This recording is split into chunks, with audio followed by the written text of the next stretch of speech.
C'est une communication axée sur la gouvernance des universités publiques, faite ce 3 mars à Brazzaville par la ministre de l'Enseignement supérieur et de la Recherche scientifique, Delphine Edith Emmanuel, à l'endroit des responsables et dirigeants, mais aussi partenaires des universités publiques que compte la République du Congo. Ces derniers ont été rappelés à la prise en compte des nouvelles réformes du cadre juridique et institutionnel en vigueur en République du Congo, régie par la Charte des établissements publics.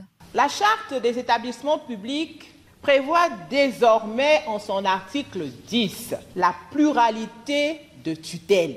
Les universités, et c'est l'article 13, sont tenues de soumettre les documents suivants à leurs tutelles respectives. Le budget annuel, le projet annuel de performance, les plans d'action, les rapports annuels de performance. Sur le plan institutionnel, l'université Mariengwabi est vivement invitée à se doter d'un plan stratégique à l'aune du budget programme. À cette réunion, les questions des réformes financières ont également fait surface. La réforme financière, véritable épine dorsale qui occasionne le retard des salaires des enseignants à l'université Mariengwabi, avec pour répercussion des grèves à répétition enregistrées chaque année. Les budgets des universités sont désormais préparés selon des modalités particulières. Les directeurs des affaires administratives et financières, les DAF, doivent préparer les documents d'engagement avant le 10. C'est pour cela que je souhaiterais vivement que les documents d'engagement soient préparés au plus tard le 10 de chaque mois.